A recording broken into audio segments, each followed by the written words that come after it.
Every autumn, gardeners spray their fruit trees with synthetic fungicides that cost $30 a bottle, reapply every 2 weeks, and still lose their harvest to the same diseases. Until the 1960s, most of those bottles did not exist. Farmers used copper. It worked. Then the chemical industry replaced it with something you had to buy every season. These are 10 copper techniques that were standard practice before the switch and that peer-reviewed science has never disproven. The last one eliminates a purchase the garden center has been collecting from you every year. Pierre-Marie Alexis Millardet did not set out to change agriculture. He was a French botanist, quiet and methodical, the kind of man who noticed things other people walked past. In 1882, he was walking through vineyards near Bordeaux when he observed something that did not make sense. The vines along the road, the ones the vignerons had painted with a paste of copper sulfate and lime to deter passing thieves from eating the grapes, were healthy. The unpainted vines around them were dying. A fungal plague called downy mildew was consuming the French wine industry, but it could not cross a line of copper. Millardet spent 3 years refining the observation into a formula. In 1885, he published it. Copper sulfate, hydrated lime, water, Bordeaux mixture. The world's first scientifically documented fungicide. It spread across Europe and into America within a decade. It worked on downy mildew, late blight, peach leaf curl, fire blight.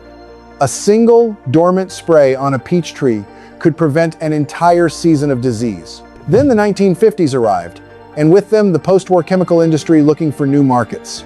Synthetic fungicides, patentable, proprietary, requiring annual purchase, began replacing copper in mainstream agricultural recommendations. Extension bulletins changed, university curricula shifted, and the copper methods, which any farmer could mix from 2 commodity chemicals for pennies, were quietly reclassified as outdated. The Amish noticed the shift and declined to follow it.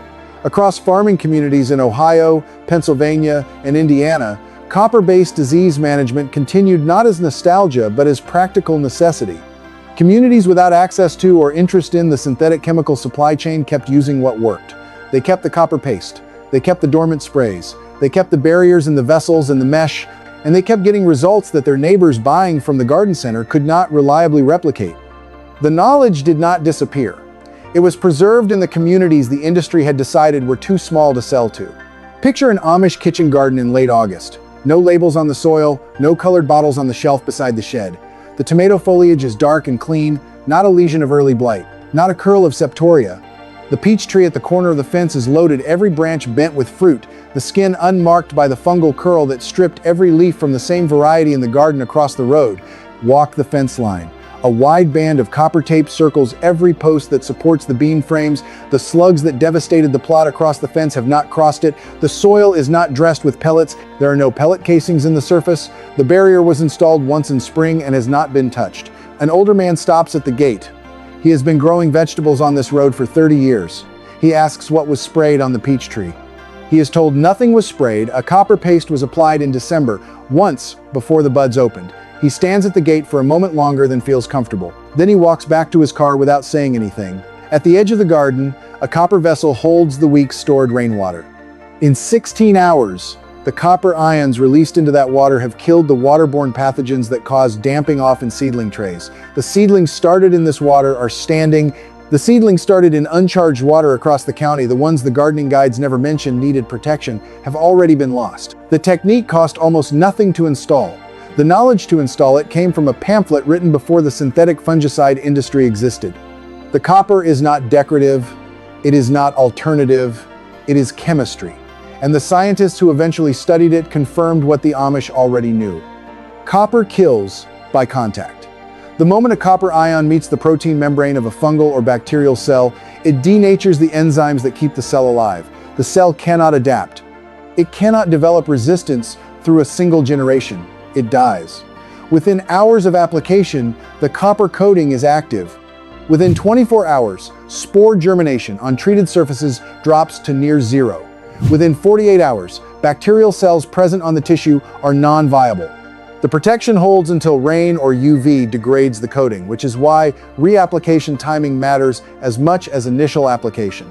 This is documented in peer-reviewed research from Millardet's 1,885 publications through to modern trials in the PMC archive and Pacific Northwest pest management handbooks.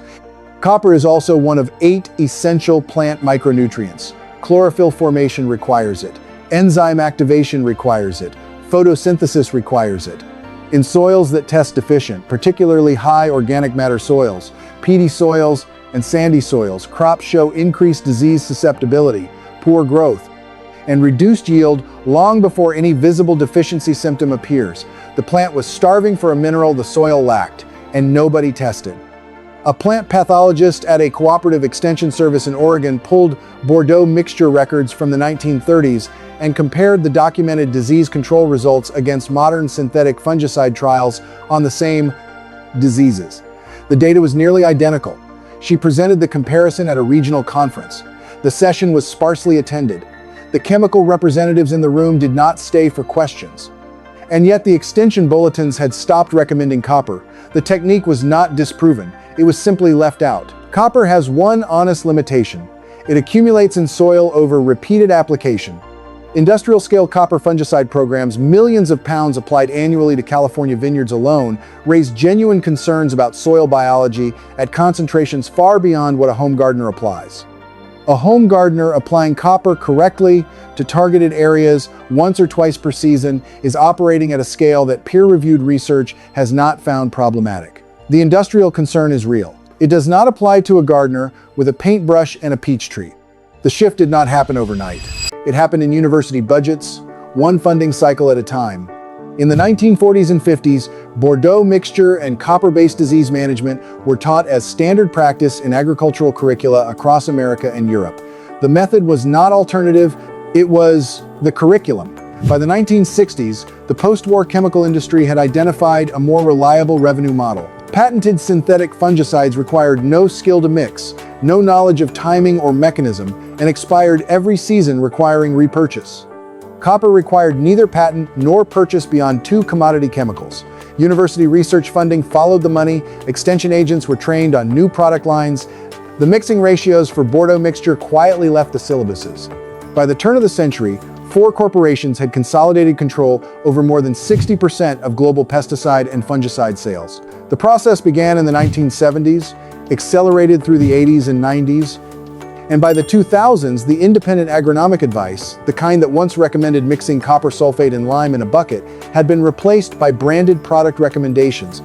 You cannot patent copper sulfate, you cannot build a subscription revenue stream from hydrated lime, and you cannot sell a garden center shelf full of bottles to a community that mixes its own. The method did not disappear because it stopped working. It disappeared because it stopped generating revenue. Every one of these techniques uses the same underlying chemistry, copper ions, doing what they have always done in the precise application the Amish never stopped using.